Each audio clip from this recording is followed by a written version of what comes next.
نحمده ونصلي ونسلم على رسوله الكريم اما بعد فاعوذ بالله من الشيطان الرجيم بسم الله الرحمن الرحيم فانطلقا حتى اذا ركب في السفينة خرقها۔ پارہ نمبر 15، سورہ کہف، رکوع نمبر 10، آیات نمبر 71، 72، 73 اور 74۔ فانطلقا، پھر وہ دونوں چلے، حتیٰ، یہاں تک، اذا رکبا، کہ جب دونوں سوار ہوئے، فی السفینۃ، کشتی میں، خرقہا، تو اس نے سوراخ کر دیا، خضر علیہ السلام نے۔ قال، موسیٰ علیہ السلام نے فرمایا، اخرقتہا، کیا آپ نے اس کشتی میں سوراخ کیا، لتغرق اہلہا، لتغرق، تاکہ غرق ہو جائے، اہلہا، اے اہل السفینہ، یہ کشتی میں جو سوار ہے، کشتی کے لوگ۔ لقد جئت شیئا امرا، بے شک تو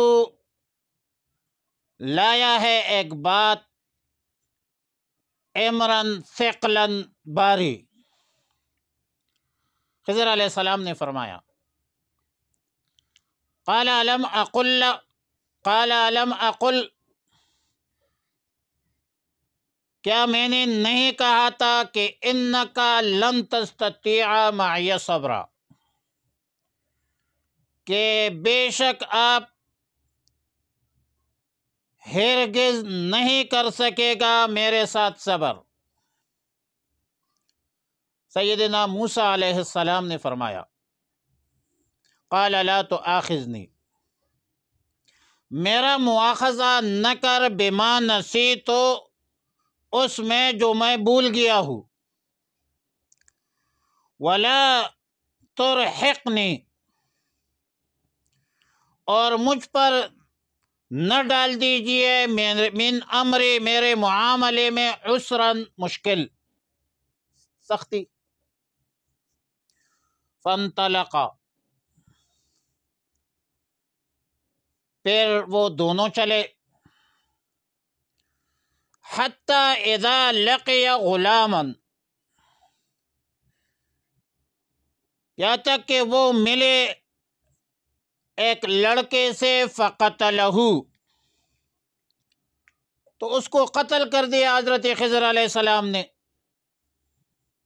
قال، موسیٰ علیہ السلام نے فرمایا، اقتلت نفسا زکیۃ، کیا تم نے قتل کیا ایک ایسے پاک جان کو، بغیر نفس، بغیر کسی جان کے بدلے، لقد جئت شیئا نکرا، یقیناً تم نے ایک ناپسندیدہ کام کیا۔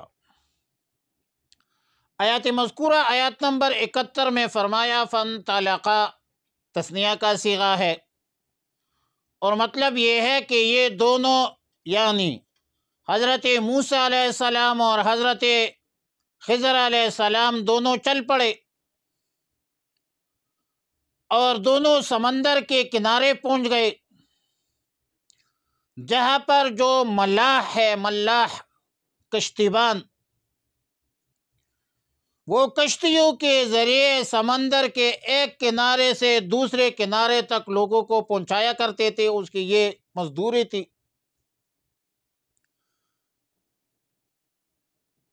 دونوں حضرات نے ملاح کو کہا کہ ہمیں سوار کیجئے،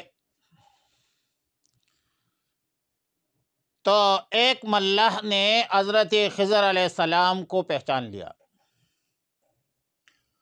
اور جان پہچان کی وجہ سے مفت میں بٹھا دیا۔ حتیٰ اذا رکبا فی السفینۃ، یہاں تک کہ یہ دونوں حضرات کشتی میں سوار ہوئے۔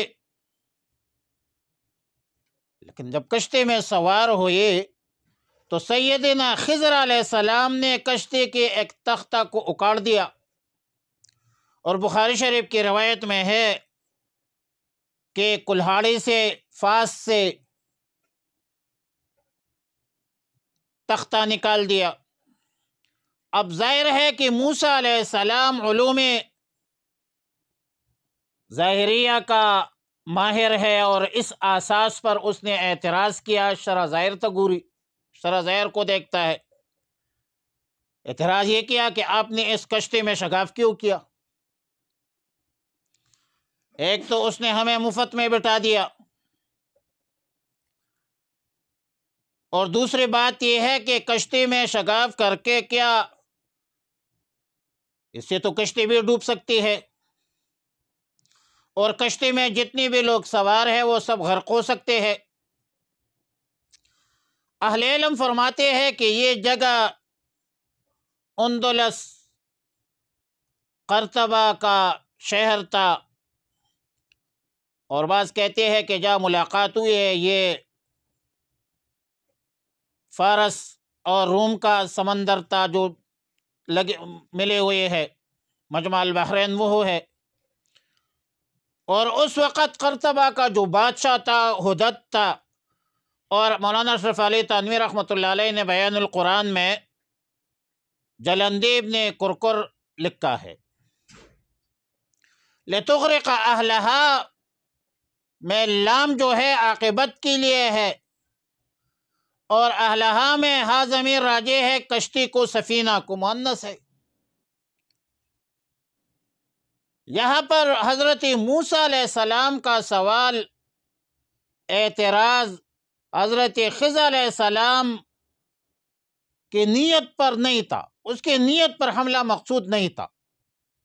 مطلب یہ تھا کہ آپ نے ایسا کام کیا جس کا انجام، عاقبت یہ ہے کہ کشتی میں جتنے لوگ سوار ہیں سب غرق ہو جائیں گے، اور ہلاکت خیزی کے اعتبار سے بڑا بھاری کام ہے، ثقیل ہے۔ لیکن یاد رکھیے کہ کشتی غرق نہیں ہوئی تھی، ظاہر دونوں انبیاء علیہ السلام تھے۔ سیدنا خضر علیہ السلام نے فرمایا، قال الم اقل، کیا میں نے کہا تھا انک لن تستطیع معی صبرا، کہ میرے ساتھ رہتے ہوئے تم صبر نہیں کر سکو گے؟ موسیٰ علیہ السلام نے فرمایا لا تؤاخذنی بما نسیت،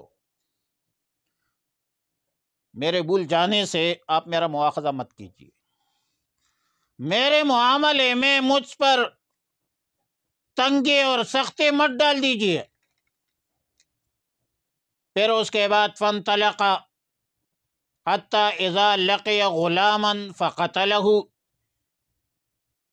کشتی سے اتر کر آگے دونوں بڑھے، دونوں ساتھ جا رہے تھے کہ چند لڑکوں پر گزر ہوا۔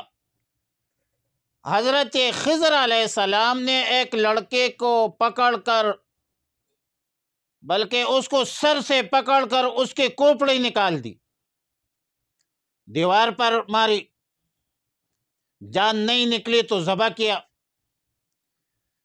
اہل علم لکھتے ہیں کہ اس لڑکے کا نام حیسور تھا، والد کا نام زبر تھا، اور والدہ کا نام صہوہ تھی۔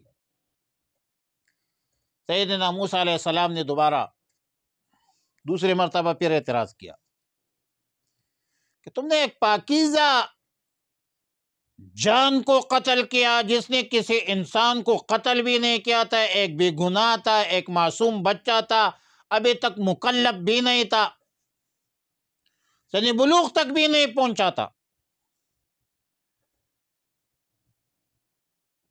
اس کا کوئی عمل تو گناہوں میں بھی شمار نہیں ہے، یہ آپ نے ایک منکر کام کیا، لقد جئت شیئا نکرا، آپ نے ایک بیجا کام کیا۔ اور پھر اس کے بعد حضرت خضر علیہ السلام کا سوال پھر اگلے درس میں انشاءاللہ العزیز، وآخر دعوانا الحمدللہ رب العالمین۔